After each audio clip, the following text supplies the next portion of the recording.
Hola, buenas a todos. Vamos con el segundo vídeo de la lección de acotación y vamos a ver un poquito cómo acotar los elementos que nos podemos encontrar, ¿de acuerdo? Hemos visto antes un poco las normas de acotación y tal, y ahora vamos a ver un poquito, bueno, diferentes formas de acotar, ¿de acuerdo? Entonces, para empezar, ¿cómo acotar diámetros, ¿vale? ¿Cómo acotaríamos diámetros? Entonces, primero, ¿qué se considera un diámetro? Diámetro se considera todo aquello que el arco supere los 180 grados, ¿vale? O sea, sería, si de aquí a aquí son 180, pues veis, si lo supera, ya se considera un diámetro, ¿vale? Todo lo que no lo supere se considera un radio, ¿vale? Entonces, cosas importantes, ¿vale? Se pondrá el símbolo de diámetro antes de la cifra, fijaros, ¿vale? Antes de la cifra, símbolo de diámetro para que se sepa. Exceptuando los casos que las dos flechas de cota toquen la pieza, ¿vale? En este caso podemos evitarlo. Fijaros, esta zona de aquí tenemos, evidentemente, la pieza ya es un diámetro y la cota es inequívoco que esto es redondo, ¿vale? Entonces no nos hace falta. En el resto de casos, en este caso de aquí, veis de la figura 1, también podríamos obviarlo, pero es más interesante ponerlo. Y en el resto, obligatorio, ¿vale? Tenemos que poner casi siempre, o yo recomiendo siempre, el símbolo de diámetro, excepto, bueno, en este caso de aquí, ¿de acuerdo? En taladros pequeños, como podéis ver, una línea de directriz con su símbolo, ¿veis? Aquí tenemos otro ejemplo y aquí otro ejemplo, ¿vale? De línea de directriz para marcar el diámetro. Y en los taladros expresados con medios cortes, fijaros un poco, cosas que a veces pueden ser un poco extrañas de encontrar, pero que nos podemos encontrar. ¿Veis? El diámetro 12, como podéis ver, solo una flecha con su símbolo, ¿veis? Y no acabamos, no le metemos la otra línea porque no está, ¿vale? Solo tenemos una parte del corte, la otra parte no está cortada, ¿vale? Y los diámetros de perfil siempre llevarán el símbolo de diámetro. Fijaros aquí en este caso, ¿vale? Una pieza que es redonda, ¿cómo la acotamos? ¿Vale? Le ponemos este símbolo de aquí, ¿veis? Símbolo de diámetro y la acotamos directamente con una directriz y ya está, ¿vale? Son los ejemplos que nos podemos encontrar de diámetro más normales, ¿vale? Entonces, si nos pasamos a los radios, vamos a la siguiente parte. Aquí se me ha colado una letra, ahí estamos. Si nos pasamos a los radios, se considerará radio, como he dicho antes, todos los arcos inferiores a 180, ¿vale? Aquí tenemos unos cuantos ejemplos en la figura 3, ¿vale? De diferentes radios, ¿vale? Ya sea así, ¿veis? Por fuera, por dentro. Se pondrá el símbolo R antes de la cifra. Igual que antes hemos puesto el diámetro, ahora ponemos el símbolo R. Entonces, como podéis ver, no tiene mucho más misterio, ¿vale? Es algo bastante sencillo de acotar o de entender, más que nada, porque yo siempre estoy planteando este curso desde el punto de vista de que mecanicemos una pieza y entendamos el plano correctamente, ¿de acuerdo?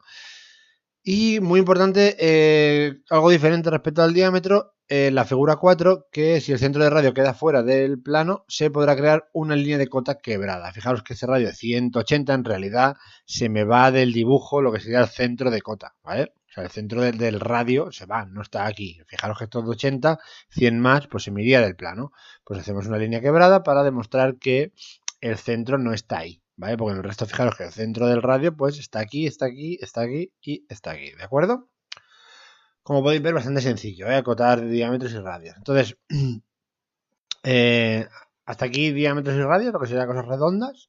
Luego, si nos vamos a disposición de las cotas, ¿vale? Vamos a hablar un poquito de cómo se pueden situar las cotas, ¿vale? Cuatro modos, yo creo que no hay más. Podríamos hacer una mezcla entre serie y paralelo, pero aparte de eso, ¿qué tenemos? Bueno, en serie o continuo, esto será lo que os encontréis más a menudo.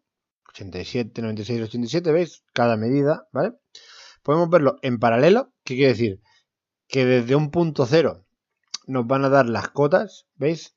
Y va a salir todas las cotas en paralelo, una cota detrás de la otra, ¿vale? Entonces, para mí, si hacéis un plano, si estáis haciendo este curso pensando en hacer planos, tenéis que saber si la pieza se va a hacer en un torno o en una fresadora convencional o control numérico. ¿Por qué? Porque por norma, salvo alguna excepción, parece más interesante para torno y fresa convencional hacerlo en serie. En cambio, para control numérico puede ser bastante interesante hacerlo en paralelo, por el hecho de trabajar en coordenadas absolutas desde el cero absoluto. ¿De acuerdo? Pero bueno, las dos opciones son buenas para las dos máquinas, ¿vale? Luego tenemos la opción progresiva, muy parecida a en paralelo, partiendo de un punto cero, pero como podéis ver, marcando directrices todo el rato, ¿vale? No tiene más misterio.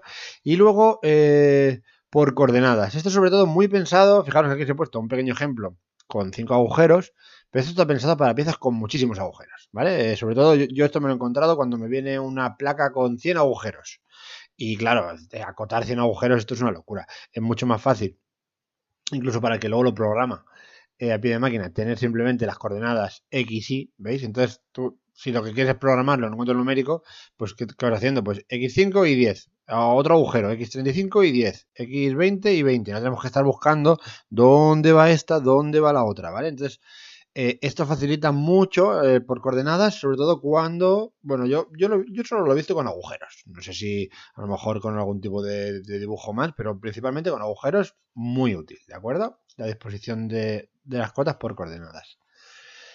Y bueno, y para acabar este vídeo, vamos a hablar un poco de acotación de chaflanes y avellanados, ¿vale? Entonces, bastante sencillo, los chaflanes deben ser acotados con el ángulo y la altura, ¿vale? Entonces, fijaros, ángulo de 30, altura de 2 milímetros. Ángulo de 30, altura de 2, ¿veis? Todas las diferentes opciones que podemos tener, ¿ves? Diámetro, bueno, aquí en este caso el diámetro, pero ya nos sirve para tener una idea, siempre que tengamos el diámetro de fuera también, ¿vale? Ya nos sirve. O aquí veis un agujero interior también, ¿ves? Ángulo y diámetro. En el caso de chaflanes a 45 grados, podemos utilizar directrices. En este caso no os he puesto ningún ejemplo, pero podríamos coger aquí, hacer una directriz y poner 2 por 45. ¿Por qué? Porque el 45 grados no nos marca una dirección. Los 30 grados, fijaros que de 0 a 90 no sabremos si el 30 es hacia un lado o hacia otro. En cambio el 45 está en medio, con lo cual nos podemos ahorrar estas líneas de cota y directamente con una directriz, ¿vale? Bueno, ejemplos que os iréis encontrando. Y luego en los avellanados hay que marcarlos con ángulo y profundidad o el diámetro, ¿de acuerdo? Como podéis ver en la figura 6, ¿qué tenemos? Bueno, pues el ángulo, ¿vale? Ángulo de 90 grados y el diámetro exterior o el diámetro interior, o los dos, ¿de acuerdo? En este caso, fijaros el interior y la altura, y en este otro caso el interior y el diámetro exterior, ¿de acuerdo? Y ya está. La verdad que no vamos a profundizar mucho más en este tema. En el siguiente vídeo os voy a mandar algunos ejercicios para que podáis practicar. Bueno, tengo que pensar un poco cómo hacerlo. Yo creo que lo haremos mirando a ver cuál está bien, cuál está mal. Vamos a ver cómo lo trabajo esto de los ejercicios de acotación, pero me interesa que hagáis ejercicios de acotación para que vayáis practicando, ¿de acuerdo? Y bueno, y luego que os quede claro, he querido hacer, sobre todo este tema de acotación, dejarlo un poco básico. ¿Qué quiero decir? Que la acotación es muy extensa y entra en terrenos pantanosos, complejos, que a veces no nos vamos a encontrar en la vida, ¿vale? Tipos de acotación o casos excepcionales, ¿vale? Que no os he querido meter aquí porque, bueno, porque es un curso básico, ¿no? De normalización del dibujo técnico. No quiero complicaron mucho la cabeza. Entonces llega un punto que si queréis mucha más información, que sepáis que en acotación hay mucha más información, sobre todo si buscáis libros en los que son muy extensos, ¿vale? Y hablan mucho de estos temas. Yo quiero simplificarlo un poco, entonces si algo veis que os falta, que sepáis que es que no lo he explicado todo, ya que me parece que todo lo que se salía de algo básico lo he quitado, ¿de acuerdo? Pues nada, quitando este pequeño inciso, nos vemos en el siguiente vídeo en el que os explicaré cómo hacer los ejercicios. ¡Hasta luego!